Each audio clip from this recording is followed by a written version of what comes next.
नमस्कार। कैसे हैं आप लोग? ठीक हैं? हाजी जी, एक शिकायत से मैं शुरू करना चाहता हूं। आप मुझे यहां बुला लेते हो, आधे घंटे के लिए, 1 घंटे के लिए बुला देते हो, मगर 1-2 दिन के लिए कभी यहां नहीं बुलाते हो मुझे। और तो मैं चाहता हूं कि आप मुझे यहां बुलाओ तो 2-3 दिन के लिए बुलाओ। फिर एक और बात, आपने यहां पे टेबल पर अखरोट रखा, काजू रखा, किशमिश रखा, मगर ये सोपोर का सेब नहीं रखा आपने। और मामला इसी का है, मेन मामला इसी का है। इस सेब को पूरी दुनिया में पहुंचाना है, अमेरिका में पहुंचाना है, जापान में पहुंचाना है, चाइना में पहुंचाना है। क्योंकि ये आप लोगों की मेहनत है, इसमें सोपोर की जनता की मेहनत है और इसी में आपका भविष्य है। और मैं चाहता हूं कि ये सिर्फ हमारे देश में नहीं, मगर ये पूरी दुनिया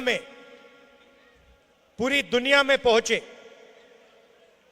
आजकल अमेरिकन सेब हमारे देश में खाया जाता है। मैं चाहता हूं कि ये सेब अमेरिका में खाया जाए। जब भी सेब खाया जाए, लोग कहें कि हां भैया, ये सोपोर का सेब है, जम्मू कश्मीर से आया है। सबसे पहली बात, शायद सबसे जरूरी बात, आपकी स्टेटहुड की है।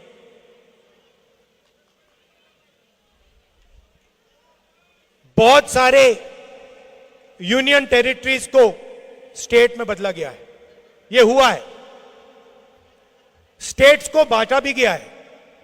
एक स्टेट को 2 भागों में बांट दिया गया है।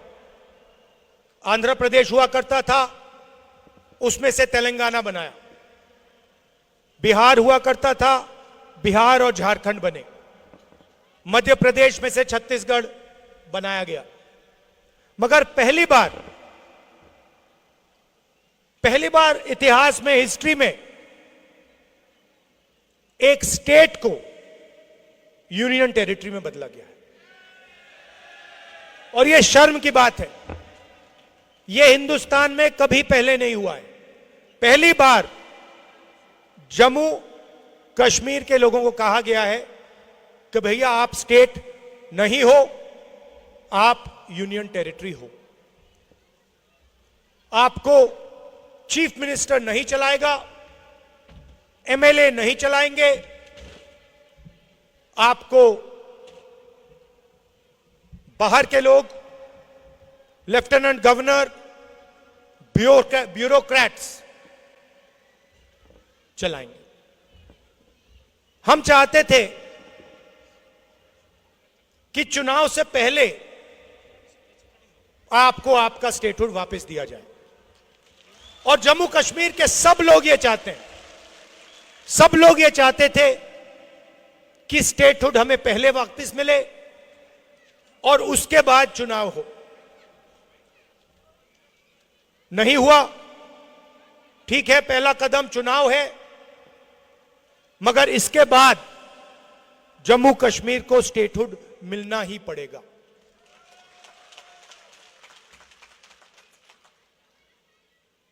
अगर नरेंद्र मोदी जी स्टेटहुड नहीं देंगे तो इंडिया गठबंधन उन पर पूरा दबाव डालेगा, प्रेशर डालेगा, पार्लियामेंट में प्रेशर डालेंगे कि जम्मू कश्मीर को स्टेटहुड वापस दो। और अगर इन्होंने नहीं किया तो जैसे ही इंडिया गठबंधन की सरकार दिल्ली में आएगी, हम आपको आपका स्टेटहुड दे देंगे।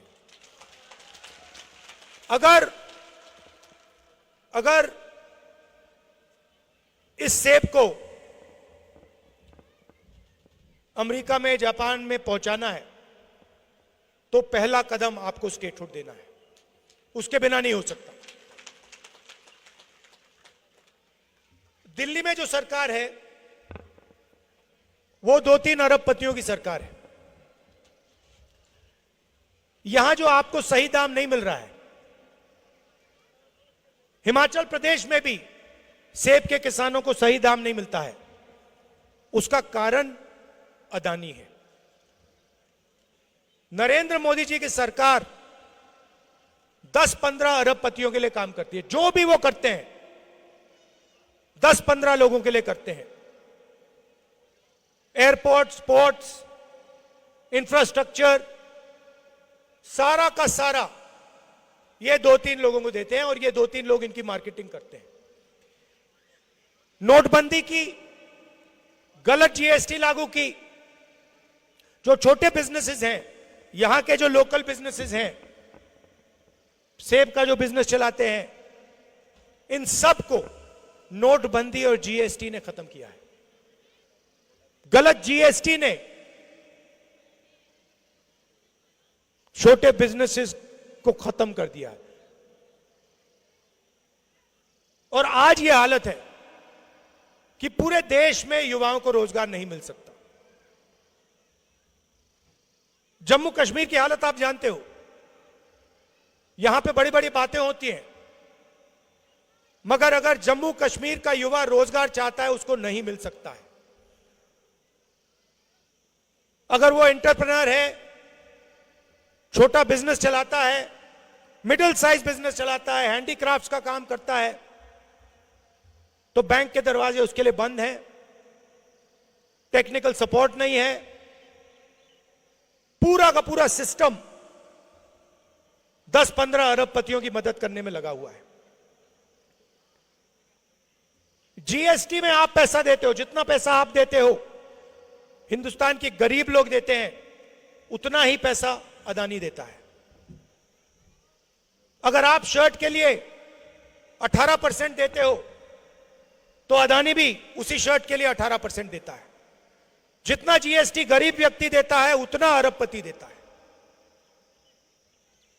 महंगाई बढ़ती रहती है, कर्जा माफ होता है तो अरबपतियों का होता है।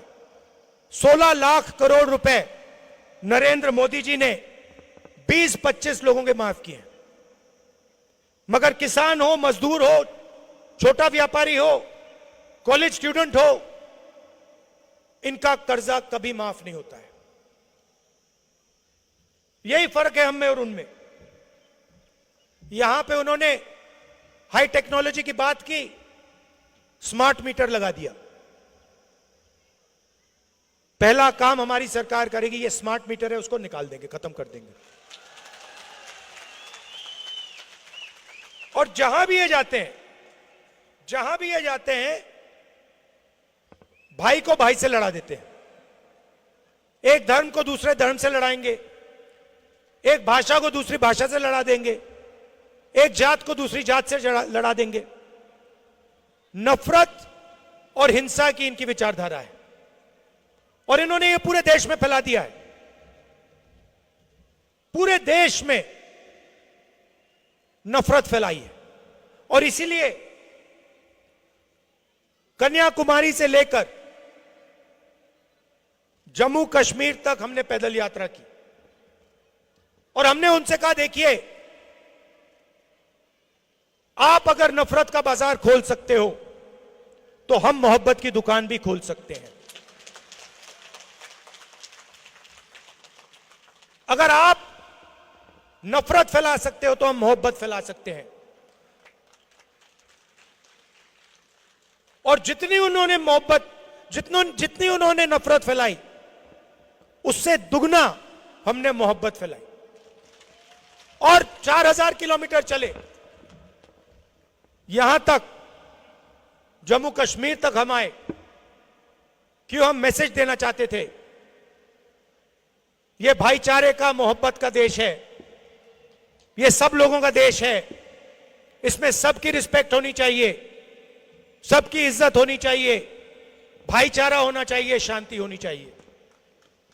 यही मैसेज था भारत जोड़ो यात्रा का। यहां पे मैं जानता हूं आपकी लोकल इश्यूज हैं, 2-3 हमने मैनिफेस्टो में वायदे किए हैं। जो आपका सेब है, 72 रुपीज पर किलो आपको हम मिनिमम सपोर्ट प्राइस देंगे। 100% क्रॉप इंश्योरेंस, जहां भी आपको नुकसान होगा आपको इंश्योरेंस का पैसा मिलेगा। गरीब लोगों का जो एविक्शन हो रहा है वो हम रोकेंगे, और इरिगेशन प्रोजेक्ट्स के लिए हम 2500 करोड़ रुपए आपको देंगे। मीर साहब से मेरी बात हो रही थी, उन्होंने मुझे कहा कि यहां का जो सेब है ये एक्सपोर्ट होता है, मगर इसकी प्रोसेसिंग यहां नहीं होती है, मतलब फूड प्रोसेसिंग प्लांट यहां पे नहीं है। हमारा लक्ष्य है कि आपका सेब अमेरिका जाए, जापान जाए, बाकी देशों में जाए, मगर फिर यहां आपकी सेब की प्रोसेसिंग की भी प्लांट्स लगे, कि सेब का पूरा फायदा सोपोर की जनता को मिले। आप जानते हो मेरा आपका रिश्ता राजनीतिक रिश्ता नहीं है। मेरे दिल में जम्मू कश्मीर के लिए क्या फीलिंग है आप सब जानते हो, मुझे कहने की जरूरत ही नहीं, ये आप समझते हो।